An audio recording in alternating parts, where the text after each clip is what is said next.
I'd like to tell people there's seats at the front, but there aren't, so stay where you are.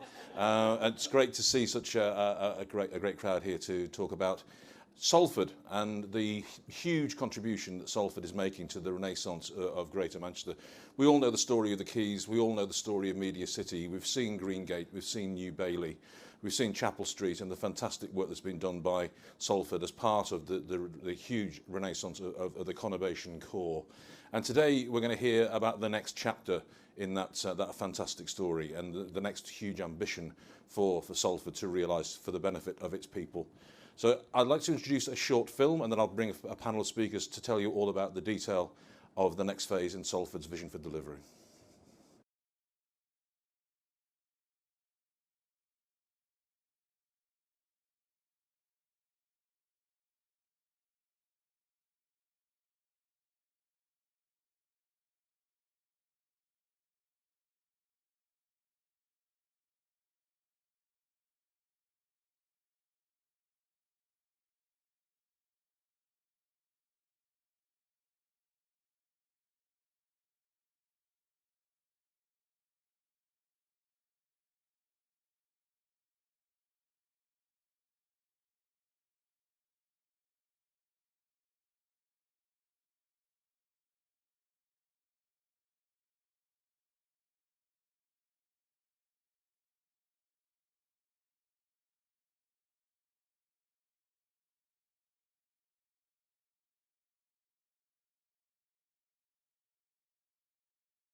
Well, thank you. And I'd now like to call to the stage City Mayor Paul Dennett from Salford City Council. Good morning, everyone.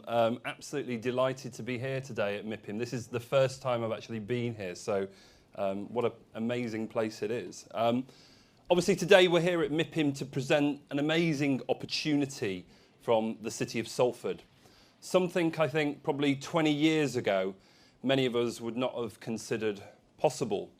Salford, the city that I represent, is one of the UK's hotspots for growth. Our post-industrial city is on the up, a hub of culture, art, entertainment, digital and creative industries, and pioneering new developments. Media City UK, as we've already heard about, is the second largest digital cluster outside of the City of London, and the fastest growing centre for digital and media startups in the UK. Billions of pounds worth of inward investment has been brought into Salford over the last few years. This is also bolstered by our ambition greening agenda, bringing in huge areas of parkland and green spaces for use of our residents and visitors. For Salford, we're very much interested in the issue of placemaking, putting people, culture, communities at the heart of our approach to development and regeneration. Salford is home to some of the best known avant-garde in the northwest, places like the White Hotel, Hidden and Islington Mill. Sounds from the Other City, Islington Mill's own music festival, is growing year on year and fast becoming a staple of every hipster's calendar. And down by the Quays, we've got the BBC, ITV, nestled amongst a cluster of the country's most creative minds in theatre, digital industries and media. And looking forward, billions more of investment is already heading Salford's way as we develop Port Salford with Peel Holdings, turning our city into one of the country's most important trimodal shipping and freight hubs in the north. Salford is transforming from its post-industrial northern city to a thriving metropolis of culture, arts and new industries. We are growing again, but not forgoing our roots. Our growth is built on the firm foundations of our city's history and past. Jobs in skilled industries are returning to replace those lost from the docks, the factories, and the mills of the past. And a key emphasis on culture and arts has grown naturally from the fantastic artistic heritage that the city hosts. What we are talking about is growth, but not at any cost. Salford's growth strategy means building better local economies and a fairer society for all of our residents in the city. It means keeping the heart and the identity of the city paramount. The Crescent Master Plan, which we're showcasing today, is a new chapter in Salford's history. And it's an opportunity for you as the movers and shakers of the international property development world to get involved. But I have one cautionary note for all of you. And as mentioned in the video earlier, if you invest in Salford, you should know that the city's soul is not for sale. Our city has a fantastic track record of working with developers and investors, building real meaningful partnerships with the likes of English Cities Fund, Ask, Muse, Scarborough, Peel and Renica, bringing in large organisations into the city such as Kellogg's, Freshfields, Swinton Insurance, and helping them work and integrate into our local economy and society. But we also have high standards. We want investors who share our vision. We want to give something back. We want investors who will work with us to train our young people, to create opportunities, and who will share our vision for placemaking and culture. And as investors and developers, you also have a great social responsibility. You are the architects of the built environment. You're the sculptors, the artists, the creators of the streets we walk, the views we see, and the communities we forge. Lives will be lived in the buildings that you create, and from morning to night, the places you build will define those lives. And if they are built well, they will facilitate interesting, rich lives, which purpose and community. So before you get involved in Salford, we want to know that you share our values, our purpose, and our passion for the future of this great city. We want you to know that you will invest in our local people, that you'll contribute to the infrastructure and the built environment of our communities, and contribute ultimately to the cultural identity of the city. And in return, we, the City Council and our partners, will support you with our invaluable experience in regeneration and growth over these past several years. We'll support you, and everyone can share ultimately in the opportunities brought by this tremendous growth we see today. I hope that our presentation today can inspire you, and I hope that many of you in this room will want to join Salford's journey. Thank you very much.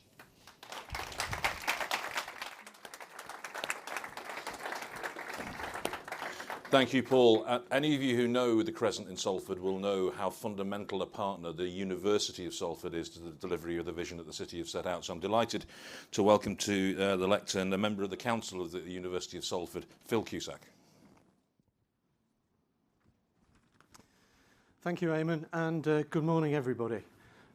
Once again, great to see a crowd like this in this terrific facility that the Marketing Manchester people have put together at such short notice. The University of Salford has been something of a hidden gem in Greater Manchester and very much an unsung hero of tertiary education in the city. Yet we're doing some great things. This master plan is how we see ourselves growing and developing through a physical urban regeneration process into a high-profile, class-leading urban university into the second quarter of the 21st century. We have a great location. Maybe not as great as this, but a great location. And we're only 2 kilometres away from Manchester city centre, which Deloitte have recently described as one of the fastest growing in Europe. With some famous alumni, including L.S. Lowry, Sir Ben Kingsley, Robert Powell and Peter Kay, all of whom, with the exception of LS Lowry, would have delivered this better than I'm delivering it. And Peter Caird have been a lot funnier. We've over 25,000 students split into a number of schools, which include Health and Society, the Built Environment, Engineering and Computing, Arts and Media, and the Business School. 3,500 of those students actually live on the campus in the master plan that you'll see more details of later. Our students provide industry with some of its leading experts in robotics, aeronautical engineering, biomedical science, architecture, acoustics, computer sciences. We're amongst the UK leaders in nursing, psychotherapy, sports science and biomedical sciences, and many, many other disciplines. We will produce 4,500 undergraduates and 2,500 postgraduates this year alone. As a business, the university turns over about £200 million a year, and much of that spins off into the local community through jobs, supply chains, and staff and student expenditure. And our key focus as a university is working with business and industry in synergy to ensure that we're providing exactly the kind of skilled graduates and postgraduates that the private sector requires, that we can collaborate effectively with industry in terms of focused research and development, and that we can work with our private sector partners to ensure that they themselves become class leaders. We do this through a series of what we call industry collaboration zones, and this is the key direction of travel of the University of Salford. But we need to be higher profile. We need to be seen and to be recognised. And we need to have the kind of campus and location that people notice, that people want to enter into, and that business and the local community want to be part of. And we have some remarkable assets. One of the oldest public subscription urban parks in England, Peel Park, lies within the centre of the campus. We have the River Irwell curving along one side of the campus, and it's actually got fish in it these days as well. We have the Working Class Movement Library and Salford City Art Gallery, both within the campus. A railway station on campus which links directly to the West Coast Main Line is about to be electrified and which already serves over 1 million passengers a year. How many other urban universities in the UK can say that they're in a parkland setting with an adjacent river and an on-campus railway station that links directly to an arterial main line? But we need to capitalise on these assets. Our buildings have largely been orientated to look inwards in the campus, and we have a huge ability to showcase ourselves with the A6 running straight through the centre of the university. Peel Park needs to become a key focus of our campus, and our buildings need to maximise the great environmental attraction that the river could be. Perhaps most importantly, though, we want to be seen to be a living, breathing part of the local community.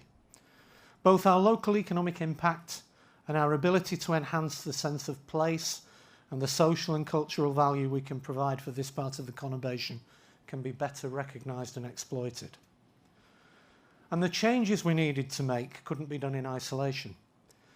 This amounted to a significant urban regeneration project. You've seen the size, or you've heard about the size and the scope of the area we're talking about, and John will present more on that later. But it was essential that we worked closely with the local authority, Salford City Council, to achieve both the best for the university and the best for Salford. Neither organisation could have achieved what we're proposing in this master plan in isolation. True urban regeneration requires a partnership approach, and this partnership is critical to the success of the plan. We're aiming to be different in future. This master plan will help us to be seen as a university which business and industry wants to engage with. The reorganisation of our campus will give us the opportunity to provide space for those who want to work with us. It'll free up land for development. It'll create a place which the local community recognise as their own and are proud of, a place they want to be. It'll provide Salford University with a campus fit for the 21st century and for one of the fastest growing urban economies in Europe. Thank you.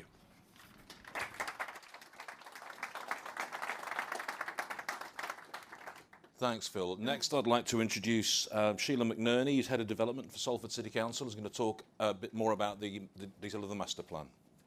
Thanks, Eamon. So, Salford's very own Croisette, very close to Manchester city centre. I think today's stand event is about the power of partnership. That's what the theme of this is.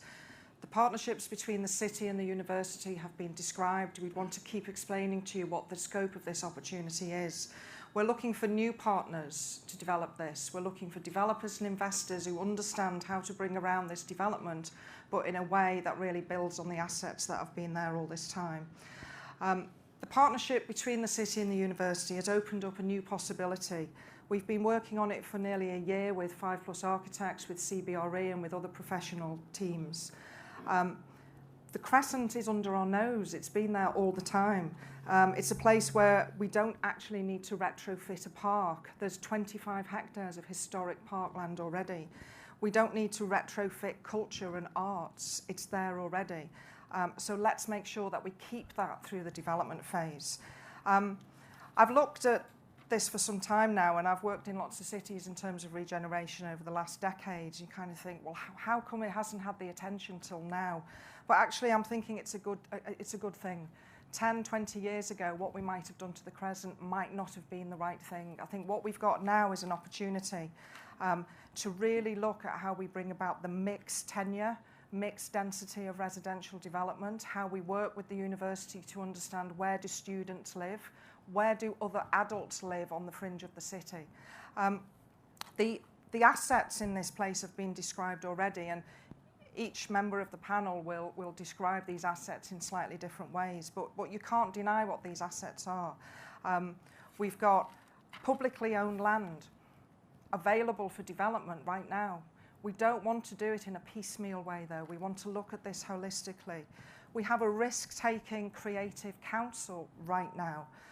This partnership with the university is long overdue, but it is in place now.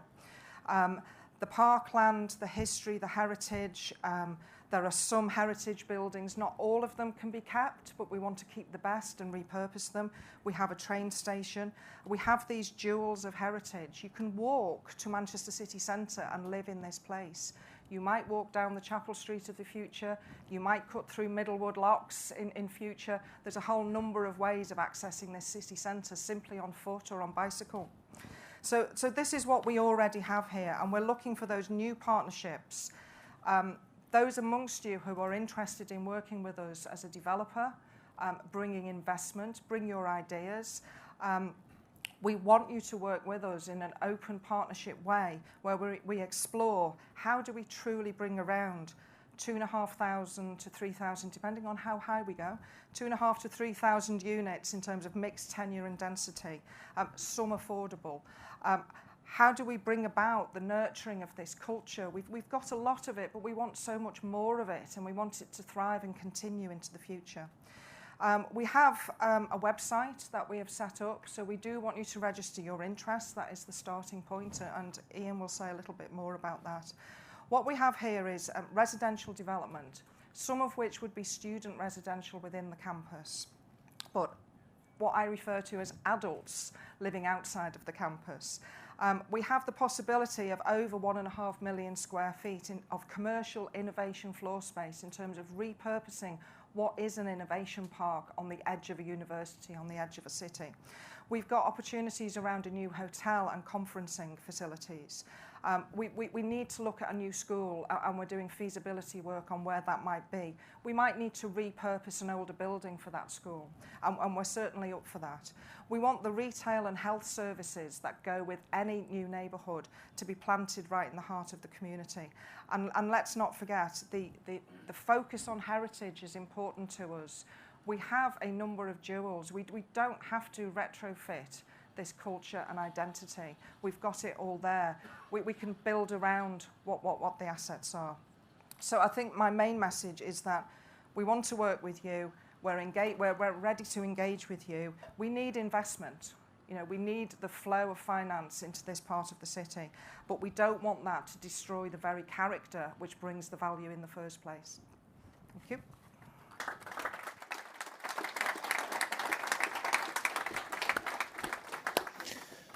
Thanks, Sheila. I'd like now to introduce Ian Jenkinson from CBRE and the North West Evergreen Fund, who's going to talk about the commerciality of the overall concept. Thanks, Ian.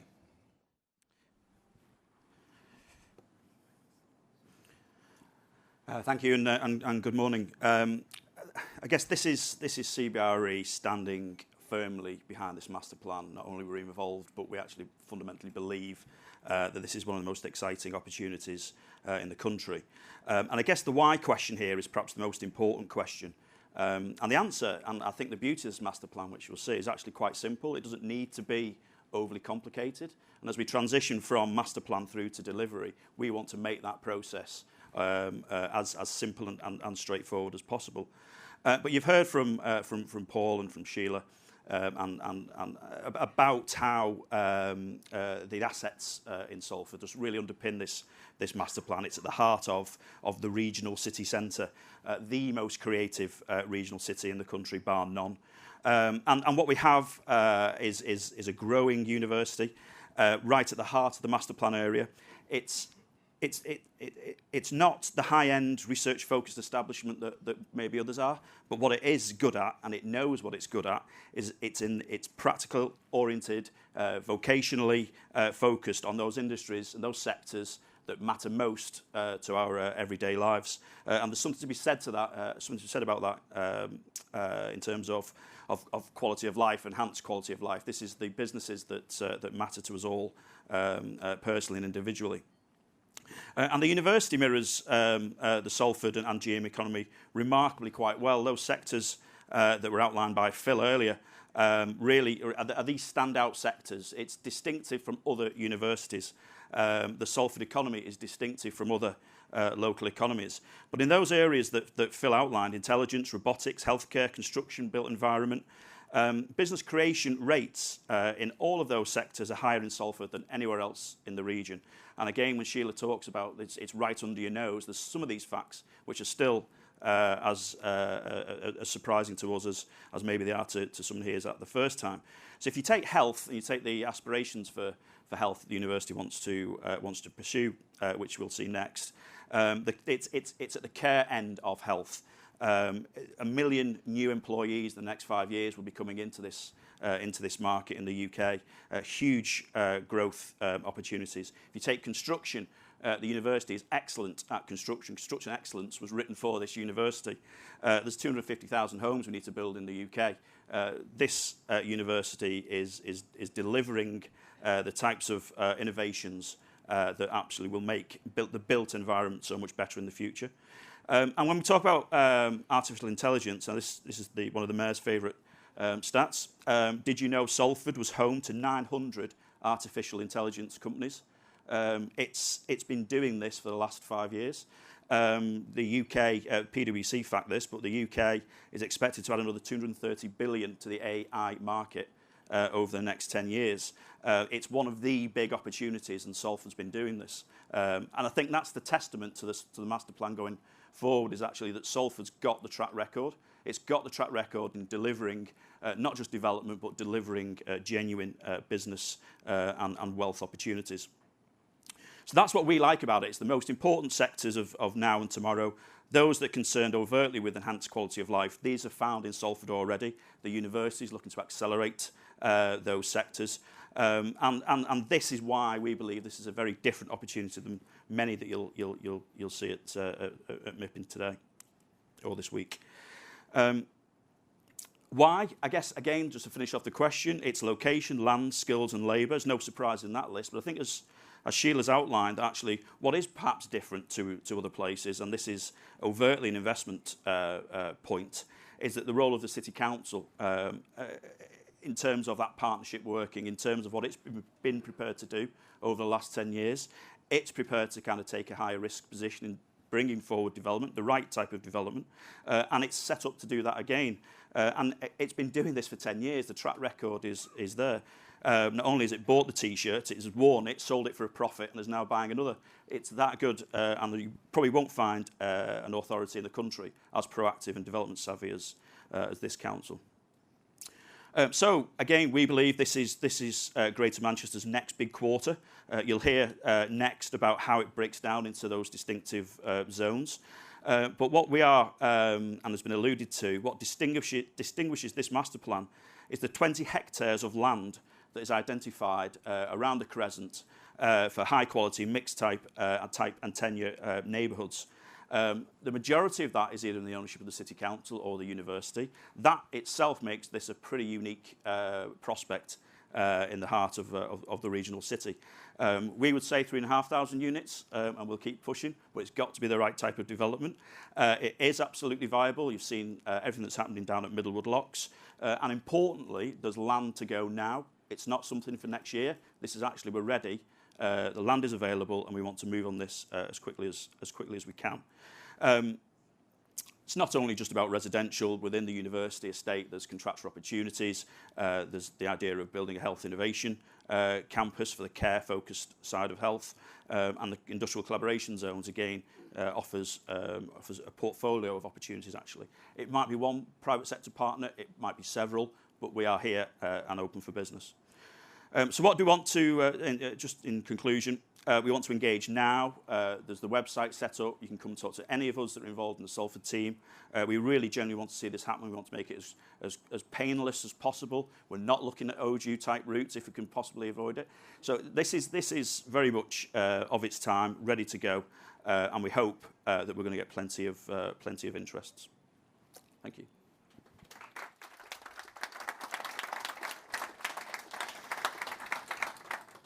Thanks very much, Ian. Now, I know that many of you have never thought of the Crescent in quite the way that it's been thought of here. And to the last person I'd like to welcome to the stand is John Matthews from 5+ Architects to talk about the whole vision for the place. John.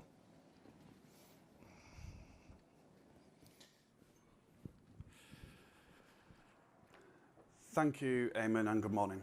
I'm going to speak about 3 things today. But before I do that, I have to press the video. Is that the one? Here we go. As I'm talking, you'll see a fly-through around the site, which sets out the scale and massing and the vision for the master plan. I'm going to talk about 3 things. First of all, the analysis of the site. Secondly, the brief that we set ourselves. And thirdly, the vision. In terms of the analysis, we've heard already this morning about the site's rich assets, so I won't go on too much about those, but there is a quarter of the master plan is parkland. And we've got museums, we've got libraries, and we have got social infrastructure. It's funny, as development in Manchester city centre moves out to the fringes, to places like Salford, we get sites which we think are fundamentally better suited to residential communities, because fundamentally the social infrastructure is intact. So there is a hospital down the road, there is schools and other bits of sort of nurseries within the site area. Salford Crescent has suffered from typical depopulation and urban decline, and part of the job here is to arrest that decline. Our job is to understand the historical context, the Victorian infrastructure and the heritage assets, and the starting point is to repair and mend the urbanism and repair and mend the historical assets. Only once we've analysed all that can we then go on to understanding if these things need to be renewed or replaced. Artists and entrepreneurs are attracted to places like Salford Crescent. Rents are lower because of the industrial decline over many generations, and what you end up getting is a scene. If you've got such a rich context, 5 or 10 minutes from Manchester city centre, you're going to get people, innovators who arrive there. So you've got things like Islington Mill and artist studios. You've got printers, you've got microbreweries, and there is a scene. And we think that Salford Crescent is to Manchester what Brooklyn is to New York. And what Shoreditch is to London. It's a place which has got a scene already intact, and there's lots of innovation in terms of sector use and design, and also award-winning residential developments architecturally already being delivered. It's a place changing in front of our eyes. Who'd have thought 5 years ago that we would be building residential developments with Solboy, with swimming pools in them, or that families would be relocating into the city centre in Timekeeper Square in architecturally renowned developments. Who'd have thought that 5 years ago? It's an astonishing achievement by Manchester City Council to promote that kind of quality. If you dig a bit deeper into Salford, and you peel away some of the layers, you find an indigenous population, and you find a community spirit in there and a bloody-mindedness. And more than anything that we found that the site has a soul. So on to the brief. The first part of the brief, and the most fundamental part of the brief, was the fact that it's a joint commission. A joint commission between Salford University and Salford City Council. And there was a rare breakout of common sense and joined up thinking. And it's really defined what we've done as a team. We were asked to create a place, but there was a fundamental part of the brief which we'd like your help to deliver. And that's to repopulate the city, centred around a civic gateway with knowledge and research at its heart. And that is unique, to have a regeneration proposal with the university and all these rich assets integrated already into the site. So on to the vision. We wanted to create a coherent and connected city centre development. We're 5-10 minutes walk away from Manchester City Centre. There's a Victorian infrastructure already in place, and we wanted to mend the urbanism, as I mentioned before, and with connections north, south, east and west through the site and beyond. We see this as a catalyst of wider regeneration through Salford. It's unashamedly ambitious. There's a mix of tenures of housing development, from townhouses through to high-density 30-storey towers. But the towers have a purpose as well. In urban terms, they are gateway markers to transport interchanges and a gateway into Salford. We wanted to create a great place to live, and that is a relatively simple thing to say, but a difficult thing to achieve. And we're going to do that through a real place-making focus and a quality of the urban realm. And the architectural quality and the quality of the urban realm and the place-making will be enforced. We're not here to create the second best master plan and the second best development in the region. There's 5 components to the master plan. The first component is the university campus, which will be reimagined through placemaking and an £800 million capital programme of refurbishment and reinvestment into the facilities. The second component of the master plan is the Frederick Road Biomedical Health Campus. This has a transport interchange at its heart. The transport interchange is Salford Crescent Station, but it's going to be expanded and redeveloped, and it's going to be pushed back down the line a little bit further to create a new district centre around the station, and the district centre will create a bridge across the railway line to connect a positive connection between the Frederick Road Biomedical Campus and the university campus itself. The third component of the master plan is the Industrial Innovation District to the north of the university campus. This is where tomorrow's entrepreneurs will flourish, and it's meant as incubator units, intended as incubator units between industry and the university's technology sectors. The fourth and fifth components are the residential-led regeneration zones of the Adelphi site and the Crescent itself. The Adelphi site will be low to medium rise developments, building on the success of Timekeeper Square, 2 to 3 stories, positive placemaking, and the Sterling Prize Award winning Centenary building repurposed as an education offer. The Crescent will be medium to high rise development, and it will promote east, west, north, south connections. It will also have heritage assets like the fire station brought back into meaningful use with positive streets and positive placemaking. The city is changing rapidly. The master plan respects the unique character whilst repairing the urbanism of Salford. It's going to create a connected city, and it's going to allow the bloody-mindedness of the Salford's indigenous population to flourish further. Thank you for your time.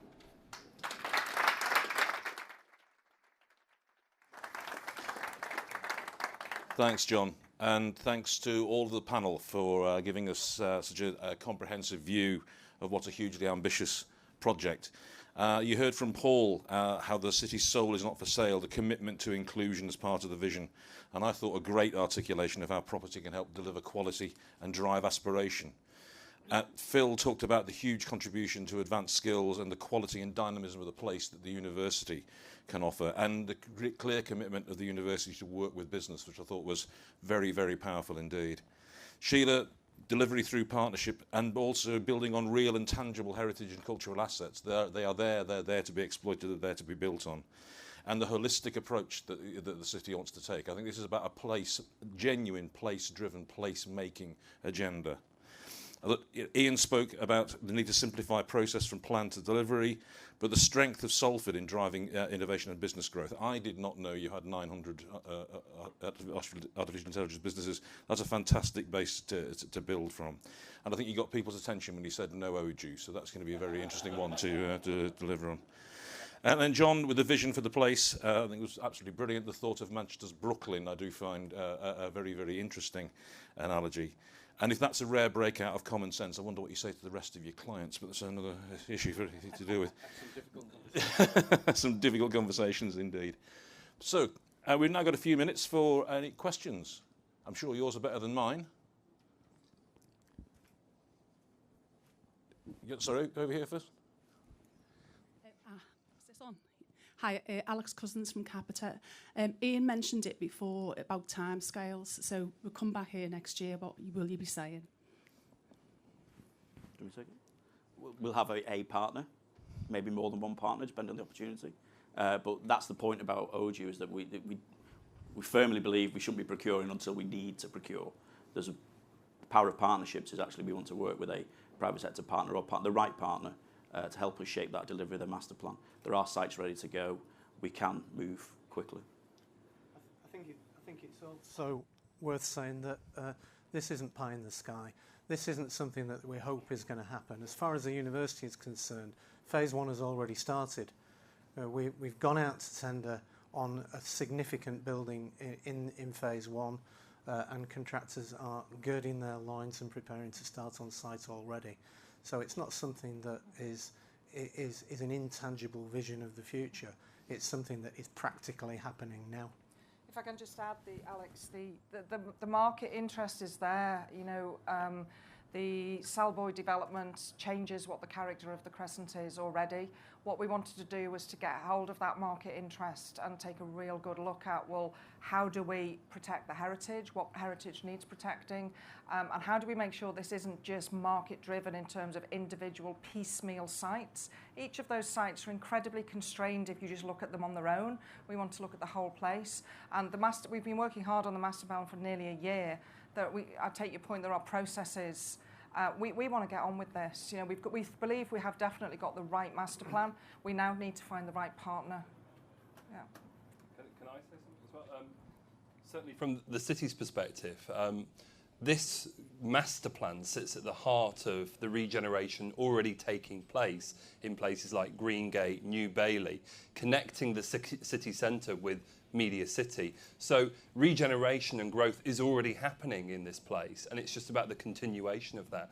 We believe that dealing with this as a single master plan is absolutely the right approach, because what that will lead to is proper connectivity between Media City and the central business district of Manchester. And we've already heard about the advantages of that location in terms of walking, cycling, being on key transport infrastructure routes, being adjacent to a railway station that connects with Manchester Airport. You know, this is an absolutely critical site for the success of the city region, and we just think it's going to happen. It's about ensuring that it happens in the right way, really. Any other questions? Sorry. Hi, just a question on, get away from the speaker, just a question on the university's role in this site, and how do you ensure that this site also is relevant to the residents of Salford who aren't at the university, so you don't create a kind of a sector within the city that isn't actually connected to the rest of the city and its citizens? That was one of the driving forces behind establishing the master plan in the first place. It's very easy for a city, for a university to become insular, and I have to admit that we had become insular. But we've got facilities there that the community can use. We know that there's going to be a growing community round about it. It's happening already. And we're determined that what we're going to do is increase the degree of permeability that we have. We don't want the university to stand in isolation. We really want it to integrate into the local community and the local community to use it as a resource. So we've set up a team within the university from the Governing Council, a small team, that are going to monitor the progress of this master plan to ensure that, one, it doesn't lose its impetus, and two, it doesn't lose its focus on doing exactly that. Anyone else want to say anything? Yeah, I mean, certainly from my perspective, at the heart of this master planning also is a cultural quarter. So it's about making the best use of some of our cultural assets that we already have embedded within the cultural campus, if you like, of the university. You know, the first public park in the country sits at the heart of the university campus. The museum and art gallery of the city sits within the university campus. Across the road, we have the Working Class Movement Library. The university want to relocate onto one side of the road, creating lots of opportunities for us to make a cultural destination. That is for the people of the city and the communities that live, work and play in that part of the city. So, you know, the opportunities are absolutely great, and the university, I have to say, are very much on board with ensuring that this is about opening up the university, making it a lot more porous and creating a real cultural destination for the city of Salford. Time for a couple more questions. Karen? Karen Hurst, Eric Wright Group. Don't worry, it won't be too tricky. Bring it on. I won't do that one. Said with feeling. Salford, as I know only too well, has done a lot to support a number of the regeneration projects that obviously Paul talked about. What resource has been identified to help make this happen? Because I realise the university have started on sort of their original vision and plan. This is embracing everything around it, but obviously there's residential that's happening without any financial support, but other elements will be more difficult to do. Ian? I can take that. Well, the resource from the off is the contribution of land and assets into the delivery of the overall piece. So while one bit, as you say, is rightly viable, residential, no-brainer, actually that value gets recycled back into the master plan area to deliver other maybe trickier issues around viability, all to be worked out as part of the programme. I think also as the sites get a critical mass, I think less and less help will be needed. I think the whole point is that the site and the community becomes a self-sufficient development opportunity rather than one that is a basket case that needs help all the time. Yeah. So we're setting our sites very, very high, and the goal and the bar very, very high. We see this as a sustainable, positive community in the future, and not something that needs that kind of financial assistance. Karen, I think you know, it has to be viable at the end of the day, so it's that balancing act. We believe we've got the right master plan, we need the right developer and investor. Our whole approach is, if you take individual tightly drawn red lines around individual sites at different points in time, then there's a viability argument every single time. What we want to do is look at the whole, look at a really meaningful programme. What would you do first? What needs to come later? But that balance between the growth and investment coming in, particularly to the residential, although there is more to go at, and how there is a financial relationship between that and some of the other pieces of the plan as well from day one, rather than waiting till we've built some resi and then saying, oh, where's all the culture gone? You know, let's just plan for it right from the very beginning, and of course it's got to be viable. Yeah. Certainly from the City Council's point of view, you'll know, Karen, because you used to work there, we've always had a fairly expansive capital programme, so as providing there are, you know, good business cases for investing, the City Council, as you know, has a proven track record of underwriting leases or directly investing to build. But also with the Crescent, We have bid to government for the forward funding capital as well to do some of the infrastructure works here. We were successful more recently on Chapel Street with the marginal viability allocations, and we'll continue to do that. Also, we're lobbying government at the moment around a housing fund for Greater Manchester. So, you know, there are sources of finances available at a Greater Manchester City regional level, and we'll continue to play into them and make the case for Salford, whilst also doing what we do best as a local authority, because we genuinely believe that growth and regeneration is the best antidote to austerity and local government cuts, if I'm being honest with you. So, time for one last question. Yeah.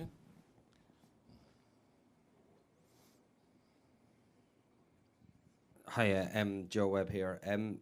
John, you mentioned about going high density in terms of your buildings in the master plan, and from my experience, a lot of tall buildings haven't really met the ground very well and haven't integrated the streetscape very well, and haven't contributed to that sense of community that they're trying to achieve. In fact, they've detracted from it, in my personal opinion. Can you talk a little bit detail about how you're going to address that from lessons learned and how that's not going to be the case going forward? Sure. There are 2 tall buildings, circa 30 stories, proposed within the master plan, but they have an urban function as well as a density function. So they mark the gateway into the site, and they also mark the proposed development of the transport interchange. So that is, so tall buildings you can see as having an urban function and then actually a function at ground floor, as you mentioned. We've learnt lots of lessons, I think, as a community on tall buildings, the expansion of tall buildings in the region. And it is about giving everything back to the street. So it's about how you deal with just the dull stuff like bins coming in and out. It's about how you deal with the positive things about enacting street activity. So we've learnt a lot of lessons on there. We may not be the architects, probably won't be the architects on those buildings, but the master plan will allow that positivity at ground floor to take place, because it's got a chance because of the way the buildings have been sited in the master plan. Moving on from there, we've got in the Crescent, we've got buildings which will be around about between 12 and 20 stories. That's called mid-rise now, and we're already developing things on the Crescent with swimming pools, pretty much 100% ground floor activity with Solboy. So it's not beyond, it's not impossible. It's difficult because a lot of things have to come in and out of buildings, but with the right amount of effort and the right amount of skill, you can actually design mid to tall rise buildings with very positive urban realms and how they meet the ground positively. I've no worry about that at all. Sheila. Joe, I think there's a huge debate, isn't there, about high-rise living, and we're seeing height in terms of residential towers that we've never seen before. So, you know, we're talking 50 stories now. You know, 25 stories doesn't seem high in some of the discussions that we're having. But I take your point. I think it's rather than the individual building, it is those ground floor uses.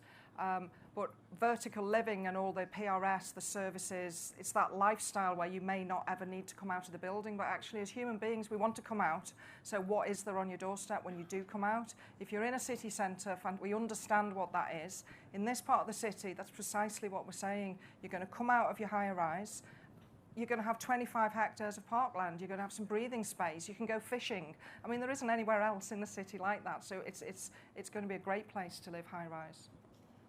And Sheila will sort you out with a licence to fish on the Irwell at your first request. We're out of time, but I'd like to ask you to join me in thanking the panel for what I think has been a brilliant presentation.